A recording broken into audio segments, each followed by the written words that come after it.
Bonjour Colette Nucci, merci de nous recevoir pour théâtre.com. Vous êtes directrice du Théâtre 13 et nous sommes pratiquement à la veille de la réouverture du Théâtre 13 côté Jardin qui avait été fermé pour cause de travaux il y a de ça 2 ans. Si oui, c'est ça. Ouais. Alors précisément, que représente pour vous la réouverture de ce lieu? Pour moi c'est très émouvant parce que c'est là que j'ai été engagée quand je suis devenue directrice il y a bientôt 18 ans. C'était au Théâtre 13 Jardin et pas côté Jardin que nous étions, parce que ce théâtre-là n'était même pas d'ailleurs, je crois, dans la perspective de construction. Donc voilà, oui, c'est très émouvant. Et si nous revenons en 1999, oui, vous avez été nommé donc à la tête du Théâtre 13, quels étaient vos objectifs? Quand je suis arrivée, oui. Franchement, je ne savais pas du tout ce que j'allais faire. Parce que c'est comme pour beaucoup de choses, vous savez, il y a les paroles que le vent peut emporter. Voilà, on peut rejoindre la politique dans ces cas-là. Puis après, on se retrouve devant des choses concrètes et ce qu'on va faire. Et très vite, remarque, ça s'est imposé. Au début, je vous avoue que j'étais un petit peu, je me disais, qu'est-ce que je vais faire?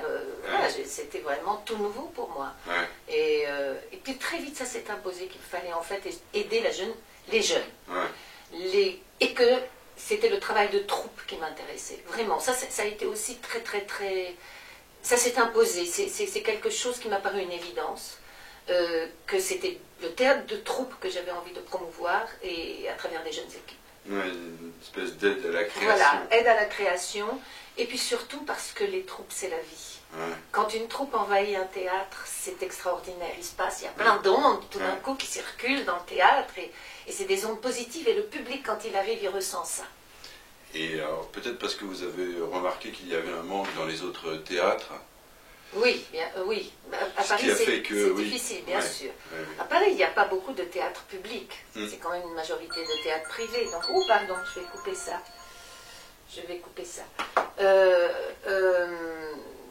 Donc, on n'est pas nombreux, effectivement, à pouvoir accueillir des jeunes compagnies sur des programmations assez longues, quand même, pour leur permettre de faire venir non seulement des journalistes, mais des programmateurs. Donc, ça s'imposait, quoi. Oui, ça m'a paru... Ça n'a même pas... C'est très curieux, c'est difficile à expliquer, mais ça m'a paru une évidence. Mais peut-être parce que j'ai toujours été dans cette...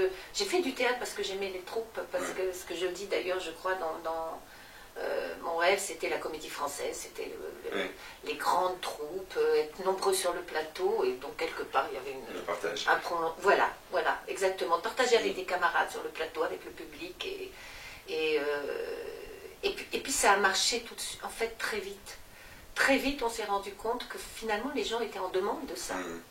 Voilà. Et d'ailleurs, vous avez créé le prix du Théâtre 13, en plus. Voilà, qui s'est aussi imposé. D'abord, c'était un festival, souvenez-vous, parce que l'avantage de ce théâtre jardin, le Théâtre 13 Jardin, le théâtre historique, c'est qu'il était situé au fond d'un jardin, justement, un très joli jardin d'ailleurs, parce qu'ils y ont fait des travaux aussi, ils ont fait quelque chose de très très joli, et devant une dalle qui était en fait une pelouse sur laquelle on pouvait envisager de faire des spectacles en plein air, et gratuits pour les gens du quartier. Donc ça a commencé comme ça. Au mois de juin, on faisait un festival de jeunes compagnies, de troupes, mais c'était un petit peu, il y avait de tout, quoi. Et un jour, Quentin de Falk, parce que c'est lui qui est un des jeunes metteurs en scène qui avait joué au Théâtre 13 et qui était très proche de nous, était venu nous dire, mais pourquoi vous ne faites pas un concours jeune metteur en scène? Ça pourrait être, voilà, si vous voulez, moi je m'en occupe, il faut que les gens voient. Et c'est comme ça que ça s'est fait. Et ça fait aujourd'hui 11 ans quand même que le concours jeune metteur en scène existe, et avec, évidemment, dans la lignée de ce que nous avions décidé, c'est-à-dire autour de spectacles, avec un minimum de 6 comédiens sur le plateau. Voilà, c'était ça quand même le deal. Voilà. Alors, quelle est la chose que vous avez réalisée et dont vous êtes la plus fière? Et à contrario, ce que vous regrettez? Écoutez, tout ce que j'ai... Il y a très peu de choses, très peu de spectacles dont je peux dire, j'aurais pas dû les programmer. Il y en a quelques-uns parce que des fois j'ai pu être déçue j'avais pu voir une maquette, mais pas le spectacle dans son entier. J'ai pu être déçue après à la création par la réalisation. Et voilà. Mais la plupart du temps, quand même, 95% des fois, je défends les spectacles qu'on a, quelle que soit la fréquentation et quelles que soient les critiques. Je les défends bec et ongle, vraiment, vraiment. Ah, c'est bien. En quoi le théâtre 13 se démarque des autres théâtres? Bon, il y a la création. Je pense par ça. Ouais. Il se démarque par le fait qu'effectivement, on n'accueille pas de spectacle où il y a 2, 3, 4 comédiens. On n'accueille vraiment que du théâtre de troupe. Alors on fait des escales maintenant et ça va peut-être être aussi quelque chose qui va changer, mais pour le moment je ne peux rien dire. Parce que l'année qui vient, l'année prochaine, la saison prochaine, va vraiment être une année d'observation. On a fait un projet sur les 2 salles.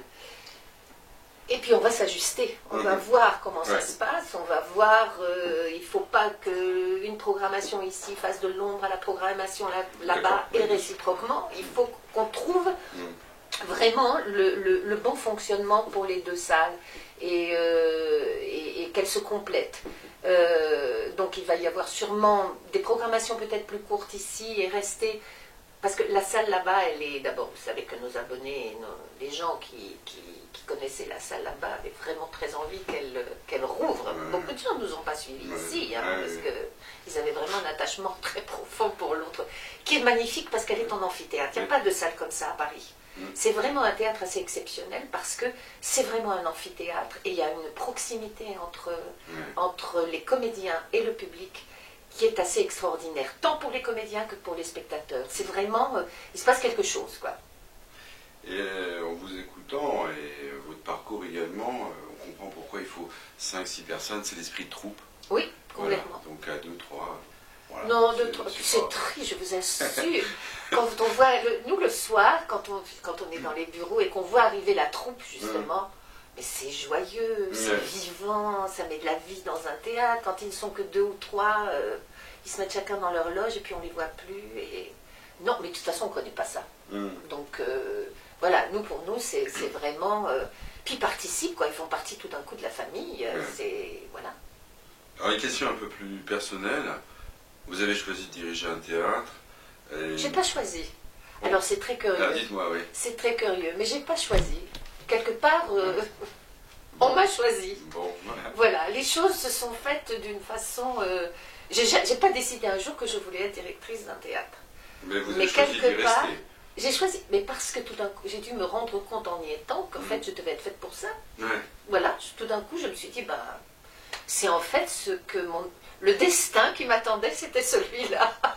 Alors justement... voilà, mais c'est vrai que je n'ai pas choisi, c'est une série, je le dis d'ailleurs, c'est une série de circonstances qui ont fait que je me suis retrouvée là, et, à la direction d'un théâtre, et que je donnais des cours, je montais des spectacles, j'avais fait le conservatoire, le grand conservatoire de Paris, donc, mais c'est vrai que je n'avais pas envisagé c'est les circonstances, les rencontres, c'est des gens qui y ont pensé pour moi, qui ont vu en moi des choses auxquelles moi qui se sont dit, elle doit pouvoir. Et effectivement, ils avaient raison, parce que je crois que j'étais faite pour ça. Et donc, justement, ne regrettez-vous pas quoi une carrière... de comédienne? Pas du tout. Non. Pas du tout. Je vais jouer peut-être l'année prochaine. Oui. Vous ne en savez pas plus. Très bien. Mais c'est vraiment d'une façon épisodique. Et non, je ne sais pas. C'est vrai, j'ai vu un petit peu de pièces que vous avez... Non, j'ai joué une fois au Théâtre 13 depuis que j'y suis. Oui, une fois, c'est pas beaucoup quand même. Oui. C'était dans 13 mains et c'était il y a 14 ans. C'était dans une mise en scène de Rachel Sadik. C'était un magnifique spectacle. À l'époque, j'avais pas encore décidé qu'on serait au moins 6 sur le plateau puisqu'on n'était que 4. Et 4 femmes, mais c'était un spectacle délicieux. J'en ai un souvenir extraordinaire. Et voilà, mais c'était au tout début quand je venais d'arriver, ça faisait 1 an ou 2 ans que j'étais là. Et je pense qu'aujourd'hui, si ce spectacle s'était joué aujourd'hui, je crois qu'il aurait eu un grand succès. On n'était pas encore, le Théâtre 13 n'était pas encore reconnu, voilà. On était encore en train de refaire un peu le public qu'il avait perdu, parce que quand on est arrivé, c'était vraiment un théâtre qui était un peu moribond. Il y avait, je crois, à peine 300 abonnés. Et voilà, donc il a fallu vraiment faire un travail là de fond sur la recherche des publics. Et voilà. Et là, vous avez combien d'abonnés? On est autour de 600 là. D'accord. On est arrivé à un moment donné à plus de 1000, quand on avait les 2 salles. Ouais. Et justement, beaucoup sont partis quand on a fermé l'autre. C'est en nous disant, on attend que vous rouvriez. Au moins ils sont fidèles. Ah oui, non, mais ça, vous suivent. C'est sûr, c'est sûr. Non, mais c'est vrai que vous êtes installé on va dire une clientèle.